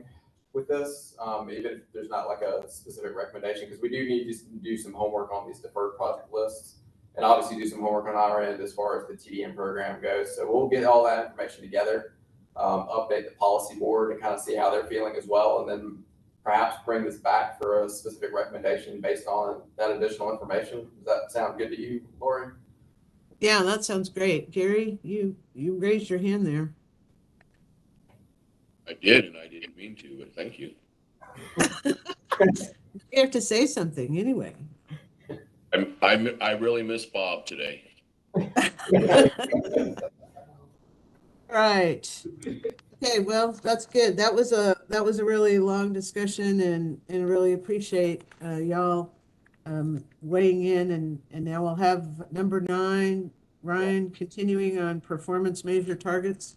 Yeah, absolutely. This will be a really quick update, and I appreciate your feedback on the previous item, but basically just want to let y'all know, and we've got some new TAC members, but just that we have to, there's a federally mandated strategic approach, basically transportation performance management, that we kind of incorporate into everything we do. But one of the major things that kind of a check in the box thing that we have to do is that we have to adopt regional targets every single year. And these are in specific categories. But outside of these regional targets, we also, have a performance-based project selection process. We monitor the investment progress and impact of our investment decisions. And then we also incorporate everything into the TIP, the RTP, into all of our other studies. And so this is a thing we do annually. So most of y'all are familiar with it. So I don't want to spend too much time on it. But we've got these performance measure goals on the left. These were set about by Congress. And then the process is there on the right, where we essentially are in the bottom 2 boxes where we set the targets and then we incorporate those targets into our planning and programming processes. But it's a 5-tier process. And so we are going to be updating our targets. They're on the next slide.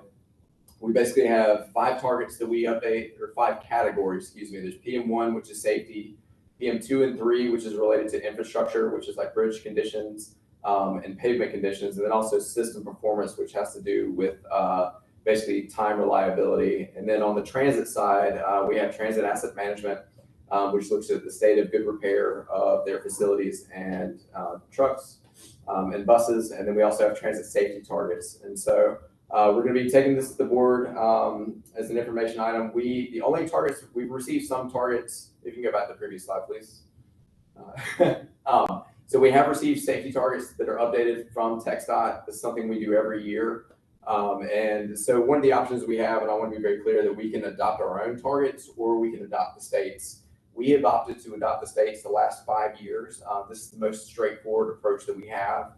It's always a healthy conversation, but I'm looking for the TAC hopefully to recommend that we just continue on with our state adopting the state's targets. Again, this kind of bleeds into the conversation we had earlier. We have a transportation safety plan that we're moving forward with that does have a separate set of targets that we could potentially adopt. But right now, I think for just meeting the federal regulations, we're going to adopt the states again. So I just want to make that recommendation from staff. That's the best way forward because it opens up a whole host of things. And then we've also got the PM2, 3. If we can go back to the other slide, please. I think it was trying to send me a message, but anyways, we're still awaiting PM2 and 3 from TxDOT. We will be receiving those in the next couple of weeks. And then we're going to be doing, we've gotten some transit asset management and some transit safety targets that are still coming in, but they're likely going to stay the same. So we will have PM2 and 3 next time. So with that, that's really just an information item. Again, it's kind of rolled into everything else we do, like our safety dashboard, safety plan, and everything like that. You can go to the next slide now, Louis. And then the regional traffic safety plan. So just one quick update on that. Does anybody have any questions or comments about that? Specifically, I know the safety performance measures are a good conversation, but hopefully we've done it enough this time that we can just sail it through. And that's it. Yeah, and this was just information for us. This is not our formal recommendation. You'll be bringing that back where we take formal action. In February. So we should have everything updated by February, but I won't expect many changes on the transit side. I don't think anything's going to change really, unless the safety targets may go down. And then As you can see, the new safety targets from TxDOT are much lower than they were previously, and that's because of the road to zero by 2050. So they're much more aggressive than they have been. So that'll be just something to point out. So the only thing that went up, I think, were the serious injuries, and that's because of the population increase. But everything else is going aggressively down. So. Okay, thanks for that, Ryan. All right, so Emily, I want to be respectful of you and your time, and I know we've gone 2 hours, and I want to make sure you still want to do your presentation, or you want us to put you sooner on the next meeting, whatever you think, whatever you want to do. Well, thank you, Lori. I appreciate this item getting placed on the agenda today. And I want to be respectful of everyone else's time. So, Ashby, if it's okay, we'll work with your team to see if we can get on the next TAC agenda instead. Okay. We'll put it on next month. Thank you so much. All right, so then let's quickly wrap up 10. Chad? Starts with 5310. Okay, yeah. So I've just got 2 announcements. The 5310 project call is open right now. So I think everybody's familiar with it. We have about $2.7 million that we're going to be granting. This is the schedule, so I just want to make sure that everyone was aware. This is for the urbanized area, and then these are transit programs that support the urbanized area, but specifically for vulnerable populations, including elderly individuals and those with disabilities. So just want to make sure that everyone is aware that this project call is going on. We're doing a webinar in a couple of weeks on the 1st. If you have any questions, please join us for that webinar, and then applications will be due on the 3rd. This will also be something that will come back to the TAC later in a couple of months as well for discussion and eventual recommendation. And then finally, I've got the tip schedule up there. So the amendment cycle, we're working with TxDOT right now to on some amendments that we're going to have for this upcoming cycle for I-35. But outside of that, if we can go to that slide, please, to show the schedule. So you've got the spring schedule on the left. This will be something that will be coming to the TAC, and we have tried to ensure that the schedule allows for the public involvement period to close before we bring this to TAC for recommendation. So we have heard that and are accommodating that. Also want to ensure that this community outreach is going to be after the I-35 public outreach that's occurring right now for the DEIS that's out there. And then you've got the fall schedule there. So just to remind everyone, you can apply. If you have an amendment, just submit it whenever you have it, and we'll process it as quickly as we can, just depending on the nature of the request. And so, and finally, we're working with FHWA and TxDOT right now, but we're going to have an out-of-cycle amendment in February. This is related to a functional classification request that we did back in November. So I just wanted the TAC to be aware of that. If you've got any comments about that, this is specifically an FHWA request, and so we're going to be honoring that because this is a locally funded project, but because they want to see it in the tip before they approve that functional classification, we're putting it in there. So just want everybody to be aware of that as well. So if there are any comments, please let me know. So, thank you. Thanks, Ryan. And then I'll just add, you saw in there, we have the appointment of a nominating committee for the election of the TAC officers. I've let Chad know that I've reached out to Tom, Amy, and Emily as the nominating committee. And if there is anyone else or another region that you feel like would like to be represented on that nominating committee, let me know.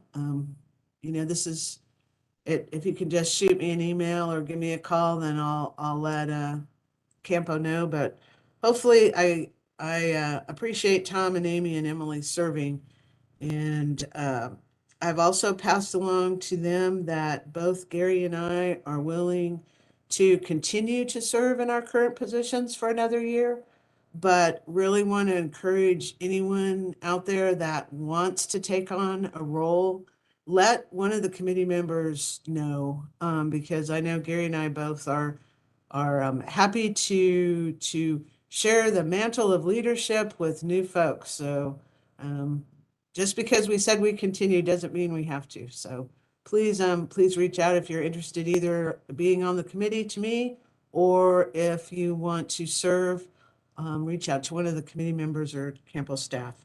The policy board meetings, February 13th. TAC is February 27th. And with that, do I have a recommendation for adjournment?